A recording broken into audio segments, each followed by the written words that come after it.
Media మిత్రులకు, Congress party కార్యకర్తలకు, Congress party నాయకులకు,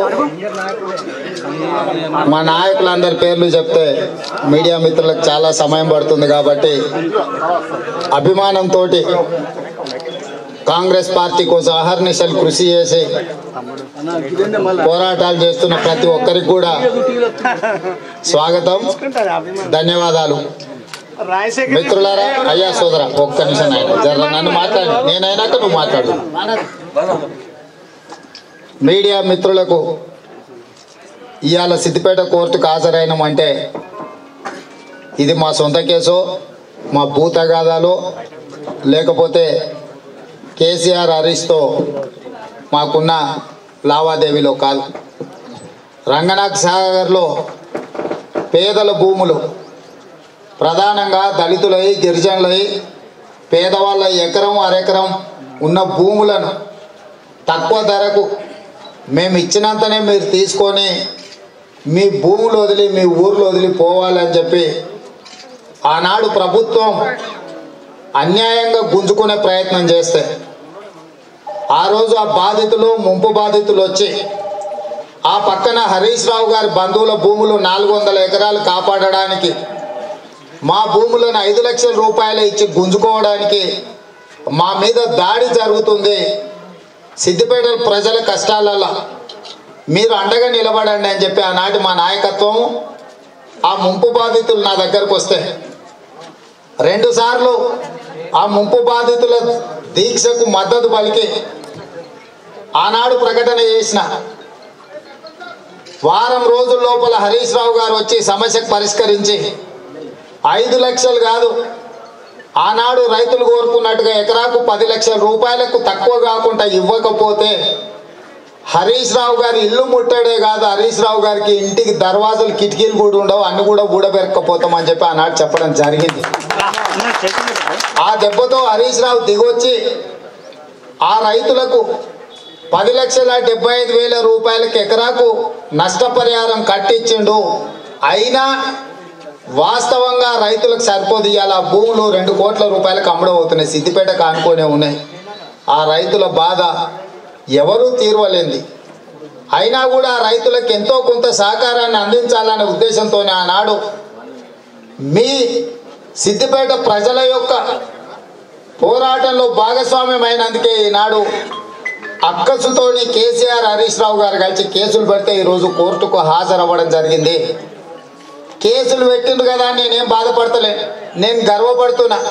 ఎందుకంటే పేద ప్రజల తరఫున నేను చేసిన పోరాటానికి గుర్తింపుగానే ఈరోజు ప్రభుత్వం కేసులు పెట్టింది. ఆ కేసులో భాగంగానే ఇవాళ కోర్టుకు హాజరైన ఇట్లాంటి 100 కేసులు పెట్టినా కూడా భయపడేది లేదు. కేసీఆర్, హరీష్ రావు గారి కుటుంబాల యొక్క అరాచకాలకు వ్యతిరేకంగా పోరాటం చేయడానికి సిద్ధంగా ఉన్న, గెలుపు ఓటములతో సంబంధం లేకుండా ప్రజల సమస్యల మీద ప్రజల తరఫున నిలబడి పోరాటం చేయడానికి కాంగ్రెస్ పార్టీ యొక్క ప్రతి ఒక్క కార్యకర్త మేమందరం కూడా సిద్ధంగా ఉన్నాం. నర్సన్న చెప్పినట్టుగా ఈ ప్రాంత రైతులకు కానీ, ఈ ప్రాంత విద్యార్థులకు కానీ, ఈ ప్రాంత ప్రజలకు ఏ సమస్య వచ్చినా మీకు అండగా నిలబడి మీ తరఫున పోరాటం చేయడానికి, గలం విప్పడానికి నేను సిద్ధంగా ఉన్నా అని చెప్పి మిత్రులందరికీ, కాంగ్రెస్ పార్టీ కార్యకర్తలందరికీ కూడా ఈ సందర్భంగా సవినయంగా మనవి చేస్తున్నాం. అదేవిధంగా ఇవాళ గ్రాడ్యుయేట్ ఎమ్మెల్సీ ఎన్నికలు వచ్చినాయి. ప్రధానంగా పెద్దలు సుదీర్ఘ పోరాట అనుభవం ఉండి, పరిపాలన అనుభవం ఉండి, ప్రజా సమస్యలు తెలిసినోడు ఇవాళ పెద్దల సభకు పోటీ చేస్తున్నారు. మాజీ మంత్రివర్యులు జీవన్ రెడ్డి గారు. ఇవాళ జీవన్ రెడ్డి గారు పోటీ చేస్తున్న నియోజకవర్గాలలో పూర్వపు మెదక్ జిల్లా కూడా అందులో ఉంది. ఈ ప్రాంతంలో చదువుకున్న పట్టభద్రులందరూ కేసీఆర్కు గుణపాఠం చెప్పాలంటే పెద్దలు జీవన్ రెడ్డి గారిని అఖండమైన మెజారిటీతో గెలిపించాలి.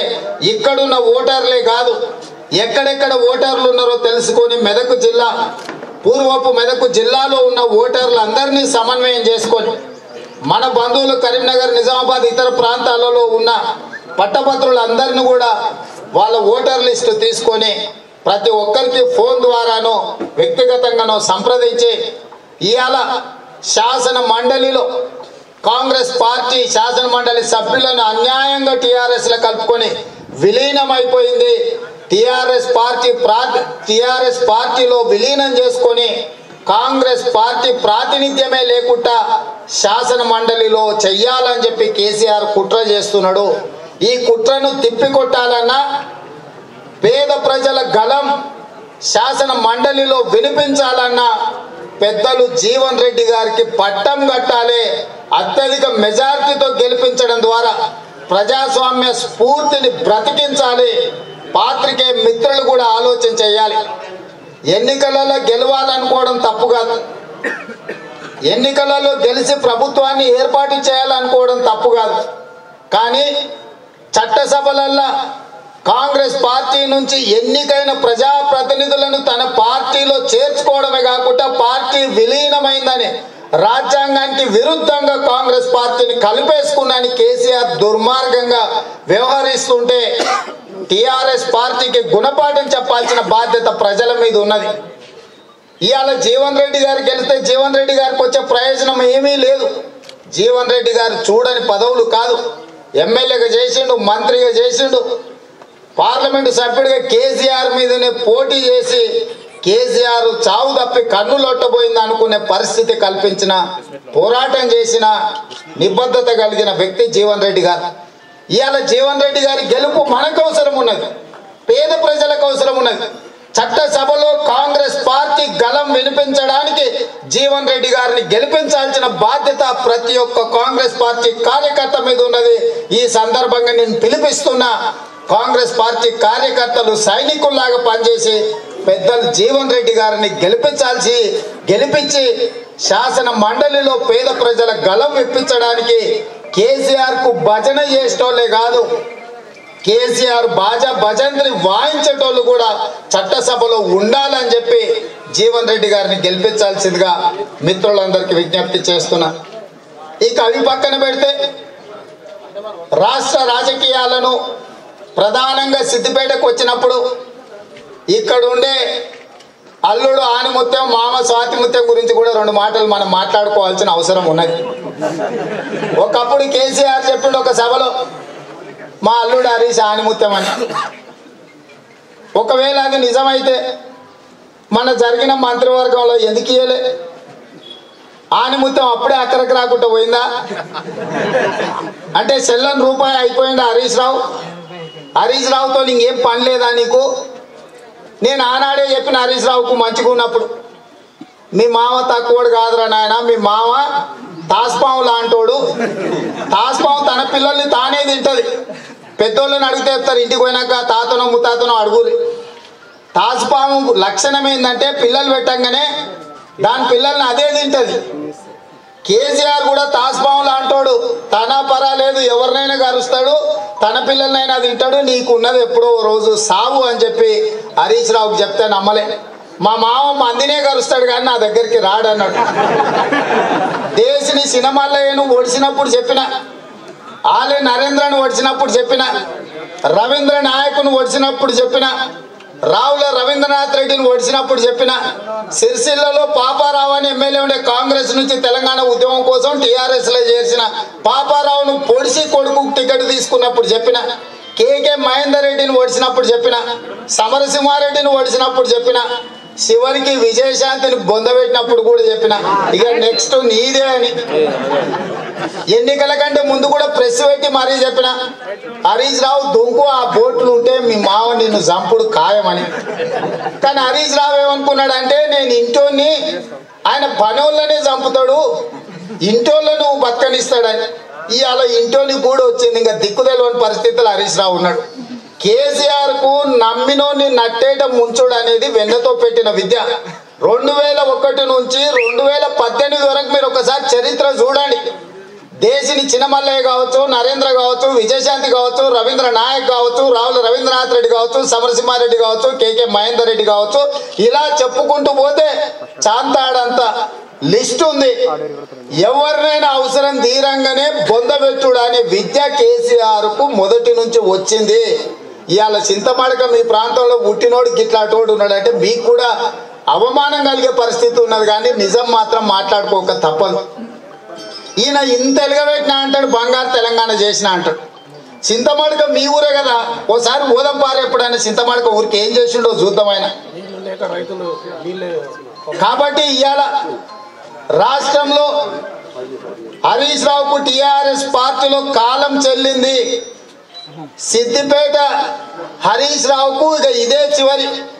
వచ్చేసరికి హరీష్ రావుకి టికెట్ కూడా ఉండదు. మీకు తెలుసు, నిన్న మొన్ననే మారెడ్డి శ్రీనివాసరెడ్డి అని ఒకటి పక్కన పెట్టండి హరీష్ రావుకు బల్లెం. ఇంకా రేపటి నుంచి శ్రీనివాసరెడ్డి మీరు ఇక్కడ ఏదైనా పని ఉంటే హరీష్ రావుకు సిద్దిపేటలో కూడా సిద్దిపేట బయట జల్లకుండా చేసిండు. 6 నెలల సిద్దిపేటలో కూడా ఎందుకు కాకుండా చేస్తాడు. ఇది హరీష్ రావుకు జరగాల్సిందే. ఎందుకంటే అంతమందిని ఓడిచినప్పుడు కత్తి అందించింది వీడే. కేసీఆర్ ఇంతమందిని ఓడిచినప్పుడు పొడుసు మామ ఇంకా ఓడుసు, పొడుసు మామ ఇంకా ఓడుసు అని కత్తి అందించినోడు, బరిసి అందించినోడు ఈ హరీష్ రావే. కాబట్టి హరీష్ రావుకి సావు రావడం అనేది తప్పు లేదు. రాయలసీమలో నానుడు ఉంది, కత్తి పట్టుకున్నాడు కత్తికే బలవుతాడని. వెనకంగా ఓడిపించినోడు వెనకంగా ఓడుసుడుతోనే పోతాడు.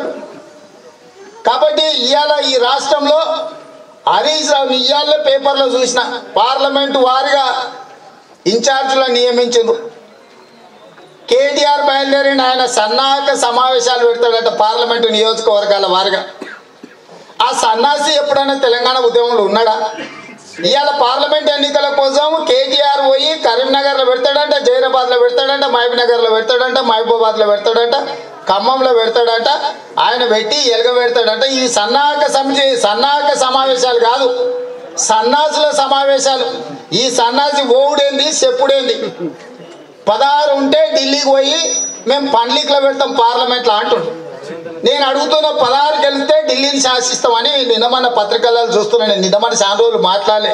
సరే చూద్దాం, ఏమైనా మంచి చేస్తాడేమో 6 నెలలు ఆగుదాం అనుకున్నా.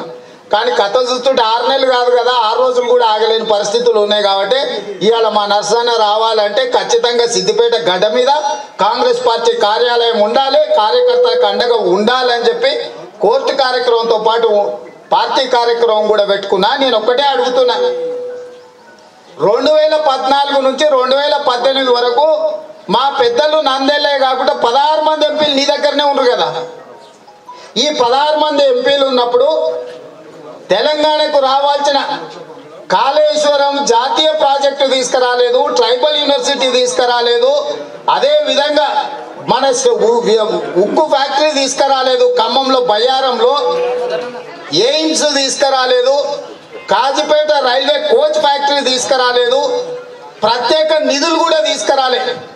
16 మంది ఎంపీలు నీ దగ్గర ఆల్రెడీ ఉన్నారు. 16 మంది ఎంపీలు పార్లమెంట్లో పల్లికలు ఇచ్చిండ్రు తప్ప ఏ ఒక్క రోజైనా ప్రాణహిత చేవెళ్లకు జాతీయ ప్రాజెక్టు కావాలనో, బయ్యారంలో స్టీల్ ఫ్యాక్టరీ కావాలనో, కాజీపేటలో రైల్వే కోచ్ ఫ్యాక్టరీ రావాలనో, ట్రైబల్ యూనివర్సిటీ ఇస్తానది ఇవ్వలేదనో, లేకపోతే ఎయిమ్స్ కళాశాలను ఇవ్వాల్సిందని చెప్పి ఏ ఒక్క రోజు కూడా మాట్లాడలేదు. మళ్ళా 16 మంది గెలిస్తే ఏం చేస్తావు? ఎవరిని కమ్ముతావు? కాంగ్రెస్ గెలిస్తే రాహుల్ గాంధీ ప్రధానమంత్రి అవుతాడు, బీజేపీ గెలిస్తే నరేంద్ర మోడీ ప్రధానమంత్రి అవుతాడు. నువ్వు గెలిస్తే ఏమవుతావో చెప్పు. ప్రజలకు చెప్పాల్సింది ఒకటే, కేసీఆర్ టిఆర్ఎస్ పార్టీకి వస్తే మోర్లు వేసినట్టే. ఈ ఎన్నికలలో పోటీ నరేంద్ర మోడీ వర్సెస్ రాహుల్ గాంధీ.